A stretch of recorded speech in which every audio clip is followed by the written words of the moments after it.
kembali di Komik Wannabe ya, sebuah program untuk orang-orang yang pengen jadi komik atau seniman juga bisa menikmati program ini karena kita bicara secara universal, bukan hanya dunia stand up comedy.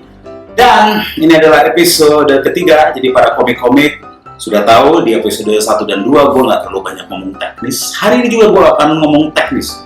Gue mau menggugah apa tujuan lu berkesenian. Apakah lu sebagai seniman atau sebagai selebriti? Kalau menurut gue, kalau misalnya seorang yang terlalu manja, yang terlalu minta panggung, minta masuk TV, menurut gue itu bisa dikategorikan bukan seniman, tapi selebriti. Karena seniman bisa meng-create panggungnya sendiri. Dan tema kita hari ini di Komik Wannabe episode ketiga adalah tentang local heroes. Ya, local heroes artinya adalah lu harus menjadi pahlawan di tempat lu sendiri. Dan itu mungkin terjadi. Ada banyak komplain ketika gue menjadi ketua stand up Indo. Kenapa sih stand up Indo ini atau stand up komedi secara umum itu Jakarta sentris? Kenapa komik-komik yang maju itu di seputaran Jabodetabek? Itu bukan hanya masalah stand up komedi. Gue kasih tahu lu. Ya, gak apa-apa, nanti itu disensor ya. Itu adalah masalah Republik Indonesia, bahwa Republik Indonesia ini Jakarta sentris. Dan kalau lu membebankan masalah Republik ini ke seorang waktu itu presiden stand up Indo, ya berarti gua harus jadi presiden Indonesia dulu dong. Ya kan? Dari zaman Soeharto dan seterusnya, emang Indonesia ini Jakarta sentris, bukan hanya stand up komedi. Dan bayangkan, ya, orang untuk menjadi pembantu rumah tangga aja perginya ke Jakarta, bayangkan itu kan.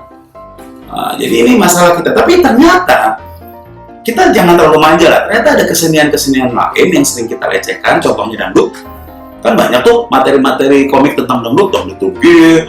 Kalau kita belajar, terutama dangdut di Pantura sana, ya, Arling, itu ada satu lokal heroes-nya.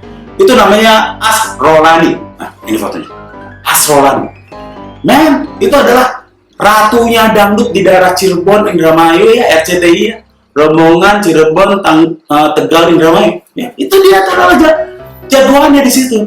Dan di situ, gua tanpa survei, gua bisa bilang, kalau Krisdayanti datang tahun 2000-an awal ke daerah RCTI itu, ya, dan bikin konser bersama-sama dengan Asrolani, dia akan kalah.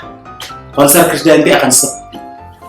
Oke lah, Krisdayanti pop, oke, Iis Dahlia deh, lawan Asrolani tetap kalah.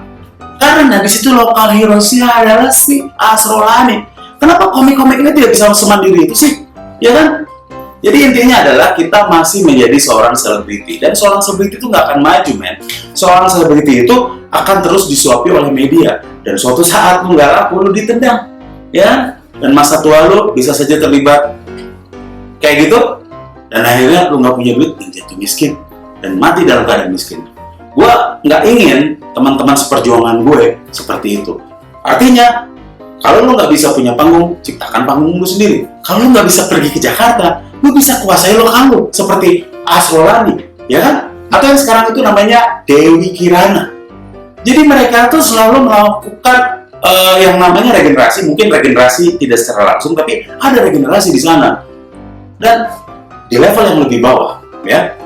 Lo tau waktu gue jadi ketua stand up Indo, bahkan ada suara-suara miring bilang, wah ini bagaimana sih, kita tidak dapat ini dan terlalu Jakarta sentris dan sebagainya.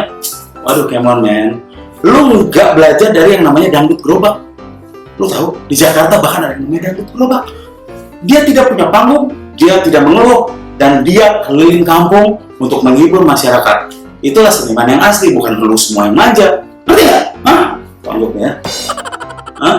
Jadi dangdut gerobak itu tidak pernah komplain terhadap ketua dangdut gerobak Indo. Gue kasih tau lo ya. Dan gue hari ini akan ditemani, menurut gue ini adalah seorang local heroes dari sebuah daerah yang memang gak jauh dari Jakarta. Ya, karena gue belum bisa ngongkosin yang dari daerah. Oke, sorry. Ini menurut gue adalah local heroes dari daerah Cikarang. Siapa dia? Akan kita temui dan kita wawancara di segmen berikutnya. Tetap di Komik Wannabe.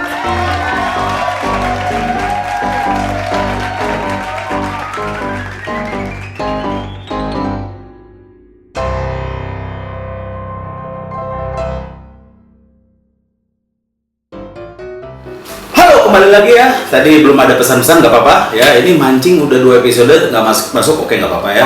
Oke, gue sendiri. Oke, jadi ini kita bicara soal local hero. Dan gue yakin bahwa dalam komedi itu ada segmen pasar ya, segmen menengah ke atas, menengah ke bawah. Dan menurut gue, gue yakin dalam metode penelitian juga seperti itu menyebutkan bahwa segmen diantaranya adalah letak geografis. Dan tempat lu adalah segmen lu. Jadi kenapa lu harus semua pergi ke Jakarta, sedangkan di tempat lu tidak kuasai? Gue yakin orang-orang di tempat lu juga butuh hiburan, dan butuh dihibur, dan butuh ketawa, dan butuh humor, dan butuh stand up comedy gitu loh. Dan lu bisa memprovide itu. Dan kalau lu bisa menguasai segmen itu, lu bisa hidup di situ. Gue yakin banget. Dan semua orang tuh butuh ketawa, dan semua orang itu mau bayar untuk ketawa kok sebenarnya. Jadi gue juga pernah pergi ke suatu daerah di Jogja, ada komik lokal namanya Alit Alit. Waktu itu gue belum terkenal hari ini, tapi gue sebenarnya sudah selucu hari ini. Gue kebanting sama Alit Alit. Gitu. Artinya secara segmen geografis dia lebih menguasai, dan seharusnya itu bisa digunakan. Gue yakin Alit Alit juga sudah menggunakan, bahwa itu bisa digunakan untuk mulai memasarkan diri lu di segmen lu, yaitu di letak geografis lu. Dan ada satu menurut gue komik yang sudah melakukan itu. Artinya gue pernah ke Bekasi juga. Ini adalah daerah pinggiran Bekasi. Bayangkan ya, Bekasi itu udah pinggiran, ini pinggirannya lagi ya, namanya Cikarang. Gue pernah ke daerah itu dan show gue bagus. Tapi di mallnya waktu itu di daerah Bekasi, gue nggak terlalu masuk materi gue. Jadi artinya itu bukannya segmen gue gitu loh. Dan orang ini pecah banget ya. Kita undang langsung seorang yang sudah menjadi juara street comedy yang keempat, yaitu yang dilakukan di Stand Up Fest 2014 di Tenis Indoor Senayan. Kita panggil sini Denny Gitong ya. Oke, apa kabar? Gimana Pak? Apa kabarnya? Baik ya? Baik ya. Jadi Denny Gitong ini sekarang udah mulai pakai kupluk karena dia sekarang jaga villa ya. Jaga villa. Dan ini jadi mengingatkan gua dengan sebuah versi dari Anji Drive.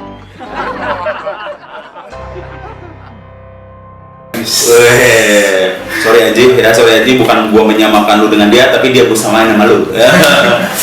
Oke, Denny, ini kita langsung aja ya. Lu tuh di Cikarang ya, di Cikarang. Lu lulusan apa ya? Secara pendidikan? Cuman STM. Jangan pakai cuman STM. STM. Ya, itu high school. High school. Artinya di Indonesia tuh sebenarnya kabota itu tuh high school, dan berarti sekolah tinggi gitu. Jangan cuman ya. Dan di STM tuh harusnya lu belajar elektronika ya. Tadi kita udah ngobrol-ngobrol. Nah, kenapa lu nggak menggunakan skill lu dan malah jadi stand up comedian? Sempat kerja di pabrik 2 tahun, tapi akhirnya ngerasa bahwa hidup tuh nggak cuma untuk bekerja berangkat pagi pulang malam, harus ada yang dinikmatin. Harus yang dinikmatin. Dan setelah lu menjadi stand up comedian, lu menikmati itu ya? Alhamdulillah, walaupun ya nggak seberapa lah. Tapi lu minimal udah masuk TV. Tapi sebelum lu masuk TV ini, karena gua kenal lu sebelum lu masuk TV. Dan lu sebenarnya ya teman-teman, Denny itu gua kenal sebelum masuk TV ya, dulu ya, udah lucu juga. Jadi di TV dia lucu tuh karena sebelumnya udah lucu. Jadi nggak mungkin karena masuk TV dia lucu, ya kan? Jadi seperti gua bilang sebelumnya, kita belajar untuk lucu. Dan orang tuh lucu dulu baru masuk TV, betul nggak? Betul. Nah, sebelum lu masuk TV, lu udah dapet job-job nggak sebelumnya? Alhamdulillah sih untuk di Cikarang sendiri udah lumayan sebelum masuk TV ya. Karena emang ya bahasanya di komunitas juga. Dan lu udah berani keluar kerja sebelum masuk TV ya? Iya, udah keluar. Bukan keluar sih, dikeluarin? putus kontrak. Oh, putus kontrak dan gak diperpanjang? Gak diperpanjang. Nah, akhirnya setelah tidak diperpanjang, lu gak ngelamar ke tempat lain, lu aktif di stand up comedy? Iya, fokus di stand up. Gue ingin tahu, sekarang lu setelah masuk TV, lu adalah pengaruhnya terhadap job off air lu. Gue gak hitung job yang on air, tapi lu juga masuk TV gak terlalu sering-sering lah. Iya. Nggak ya, jarang. Artinya TV berpengaruh tapi nggak terlalu signifikan lah ya. Iya. Aden, gue ingin tanya sama lu ya. Berapa uang yang lu dapat di luar job TV? Ini yang sebutin. Sebutin aja. Untuk per bulan sih sekitar 3 sampai 4 ya. Untuk off air lah. Off air, jadi dia dapat 4 juta pernah dalam sebulan. Artinya sudah cukup ya menghidupi ya. Cukup. Ditambah on airnya gitu. On air. Artinya gini teman-teman, gue mau nunjukin bahwa kalau cuman off air doang ternyata dapat 4 juta. Dan menurut gue itu off airnya di Cikarang atau di Jakarta? Di Cikarang. Di Cikarang, dan itu nggak di Jakarta ya. Cikarang tuh orang Jakarta jarang ke sana. Artinya sebenarnya rate-nya juga nggak tinggi-tinggi amat ya. Artinya memang Dennis itu sudah menguasai segmen geografisnya. Ya, dan lu nggak, gua tahu dia nggak mencoba menginvasi ke Jakarta juga kan? Enggak. Karena menurut tuh gimana? Agak susah atau gimana? Kalau Jakarta kan mungkin terlalu udah banyak banget orang-orang yang berkecimpung dunia stand up, sedangkan di daerah sendiri ya sebenarnya masih sedikit. Jadi itu sebenarnya peluang paling besar. Ada rekannya Dedi namanya siapa? Agis ya? Agis. Malah belum pernah masuk ke TV ya. Lu bisa ceritain tentang Agis itu gimana? Jadi off airnya lancar nggak? Off airnya alhamdulillah kalau Agis ini lancar karena emang pembahasan dia itu masuk ke konten lokal. Dia kuat di konten lokal tentang Cikarang. Tuh, bahkan di Cikarang yang jaraknya itu sekitar 40 sekian kilometer dari Jakarta, itu kontennya udah sangat berbeda dengan Jakarta. Jadi segmen geografisnya bisa dikuasai kan. Tapi intinya adalah bahwa gua juga nggak menginvasi ke sana dan komik-komik di sana juga hidup. Jadi nggak mesti, karena orang Cikarang juga butuh ketawa ya, butuh hiburan. Bahkan di sana hidupnya lebih berat. Lu cari dong segmen geografis lu. Karena semua orang pada dasarnya ingin dihibur dan ingin ketawa, betul lah. Iya betul. Gua yakin orang Makassar, orang Manado, orang Papua, ya itu pengen ketawa semua, dan itulah segmen lu. Dan gue yakin kalau lu berusaha dan gak manja seperti kasus dangdut tadi atau Denny Gitong atau Agis tadi, gue yakin juga banyak komik daerah yang, ini juga istilah daerah juga nggak setuju, daerah sama pusat kan bagi juga daerah. Iya. Daerah tuh apa sih? Daerah itu bukan nama, nah itulah juga salah artinya Jakarta, Cikarang gitu ya. Nah, harusnya seperti itu juga daerah, pusat tuh juga aneh. Artinya oke lah ya. Ternyata seorang yang di Cikarang bisa maju. Jadi lu pesan-pesan lu sama anak-anak di bukan daerah, di luar Jakarta, Jabodetabek gimana sih? Jangan terlalu berambisi untuk masuk TV. Karena TV itu bukan tujuan, tapi ya itu mah bonus aja. Ya, media lah ya. Media. Jadi untuk produser Metro TV dan Kompas nggak usah diundang lagi dia. Oke, kita masih akan bicara di segmen berikutnya. Kita akan menjawab beberapa video kiriman dari komunitas-komunitas. Jadi jangan lupa dong kirim video pertanyaan, jangan hanya performance stand up lu ya. Nanti Denny juga bisa kasih masukan-masukan buat lu yang nanya. Jangan kemana-mana, tetap di Komik One Day.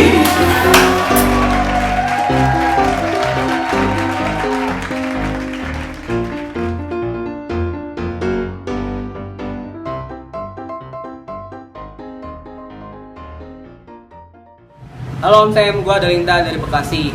Di Komik Wannabe ini gue mau nanya, gue ini cadel S. Gimana cara ngelatih biar artikulasi gue itu jelas? Menurut Om Sam gimana? Gitu. Thank you Om Sam. Ya, ini adalah Dalinta, dia menanyakan ya Den, bahwa dia cadel huruf S. Setahu gue S itu bukan cadel ya, kalau cadel R nggak bisa. Artinya dia dalam hal menentukan huruf aja udah nggak tahu. Artinya dia ingin melatih artikulasinya. Dan lu punya pengalaman nggak? Karena dengan bentuk gigi seperti itu juga mungkin lu ada kesulitan artikulasi. Ada belibet. Suka belibet, terus kata-katanya kadang ngawur. Asal keluar aja. Jadi contoh apa contoh? Kalau ngomong kadang kebalik. Pernah lu mau ngebit apa gimana gitu jadinya? Misalnya jangan bukan ngebit ya, ngegodain gitu. Kamu walaupun kamu nolak aku, tapi aku tahu Tuhan lebih berkuasa. Dia yang berkuasa. Maksudnya terlalu banyak mengulang kata. Gara-gara itu belibetnya. Bukan masalah gigi, masalah otak kali ya. Susah. Artinya agak susah ya. Belibet. Nah, lu ngatasinnya gimana biasanya? Ngatasinnya sih sebelum keluarin materi, senam ini dulu, senam bibir biar jadi lebih warming up ya. Ya, jadi itu Dalinta masukannya juga untuk teman-teman, lu harus melakukan warming up. Gue juga melakukan itu sebelum naik panggung, biasanya gue nggak mau diganggu ya, warming up. Dan sebenarnya sih rata-rata inilah kelebihan stand up comedy daripada sebenarnya stand up comedy itu bagian dari public speaking deh. Jadi bicara di depan umum. Tapi keuntungannya adalah ilmu public speaking yang standar itu yang mengajarkan artikulasi atau apa bukannya nggak terlalu terpakai juga, tapi nggak terlalu menjadi patokan di sini. Karena kita lihat beberapa komik yang sangat lucu, itu bintang, itu artikulasinya juga buruk. Tapi orang tetap ketawa kan? Dia ngomong, Kape oren. wah gitu. Justru bintang itu bicaranya terbata-bata, dan itu kekurangan sekaligus kelebihan. Dan hanya lu yang tahu kekurangan dan kelebihan lu. Dan ternyata seorang bintang BT atau bintang timur itu bisa mengubah kekurangannya menjadi sebuah senjata. Dia juga bisa mengubah kekurangannya menjadi kelebihan. Jadi Dalinta ini gue juga kenal secara pribadi. Dia orang yang nggak berani ngomong di depan umum. Iya, Pemalu, dan gara-gara di stand up comedy, walaupun dia belum wah gitu, belum going nasional, minimal kepercayaan dirinya udah timbul. Dan lu bilang bahwa sebenarnya belibet itu kalau menurut gue ya, bukan gara-gara bentuk gini. Kalau gue sih biasanya belibet kalau materinya belum pernah gue latih dan gue belum terlalu pede dengan materinya. Kalau gue udah latih berulang-ulang, misalnya di Tanpa Batas, walaupun belibet tetap dapat gitu ya. Sama kayak grogi sih. Grogi ya. Kalau grogi kan lebih. Nah itu juga pertanyaan yang gue sekalian jawab. Kenapa grogi? Kenapa grogi menurut lo? Bukan gara-gara lihat penonton, karena lo nggak pede terhadap. Kalau menurut gue ya, nggak pede bahwa ini materinya lucu atau enggak. Ya. Karena kalau lu pede, udah pernah open mic, udah dilatih, ini materi andalan lu nggak akan grogi. Iya. Kenapa gue grogi kalau naik? Karena lu ragu sebenarnya ini materi lucu atau enggak. Iya, betul. Kalau lu nggak ragu, lu nggak akan grogi. Pakai materi andalan lu pasti nggak ragu. Ya, jadi lu sebenarnya yang membuat grogi atau belibet tuh materinya, gitu. Karena artikulasi itu nggak nomor satu. Penting. Gue sendiri sekarang lagi mempelajari, gue lagi mau belajar ya dengan seorang teater, ya seorang pemain teater namanya Krisna Pabicara. Gue mau belajar sama dia. Gue sendiri masih belajar nih, bagaimana olah vokal gitu. Pertanyaan berikutnya ya, ini silakan kita, ini dari Akim. Halo Om Sam, gua Akim dari Bekasi nih. Mau nanya, kalau mau jadi komik tuh harus punya cewek dulu nggak Om Sam? Nah, ini orang aneh juga nih, katanya apakah untuk menjadi komik harus punya cewek dulu? Lu udah punya cewek belum sekarang? Udah. Itu setelah menjadi komik atau? Setelah sih. Setelah jadi komik baru punya pacar. Nah, jadi Hakim ini sebenarnya nggak tahu nih nyanyi serius atau enggak. Untuk jadi komik tuh harus udah punya cewek dulu nggak sih? Ya mungkin buat dia untuk nyari semangat kali. Oh iya. Buat nyari semangat. Biar Tapi ada semangat. justru malah bagusan adalah lu menjadi komik dan lucu, abis itu cewek nempel kan? Iya, itu banget tuh. Karena ada sebuah pendapat bahwa orang yang humoris itu disukai oleh wanita. Dan lu membuktikannya. Apalagi kalau misalnya humor lu bisa diubah menjadi uang. Polanya bisa sekali. Ya, Belanja. ya cewek itu suka sama cowok humoris dan cewek itu suka sama uang. Nah, jadi kalau misalnya humor lu bisa menjadi uang, itu adalah surganya bagi cewek-cewek. Dan Denny Gitong sudah membuktikannya. Dan terima kasih sudah menyaksikan Komik Wannabe di episode ketiga ini, bahwa lu harus menjadi local hero karena itu adalah segmen lu, itu adalah segmen geografis lu. Kuasai segmen geografis lu sehingga kalau katakanlah misalnya di Makassar ada Anjas Cambang, gua harus ke Makassar ya untuk bikin stand up comedy Tanpa Batas di Makassar. Gua harus nanya jadwalnya Anjas Cambang karena gua nggak berani satu hari dengan Anjas Cambang. Karena kalau misalnya Anjas Cambang bikin hari yang sama dengan gue, pasti show gue sepi. Nah, harusnya seperti itu dong. Karena dunia dangdut dan tarling di Pantura sana sudah seperti itu. Jadi kita tidak boleh manja karena kita ada seniman dan bukan selebriti. Sampai jumpa minggu depan. Tetap di Komik Wannabe.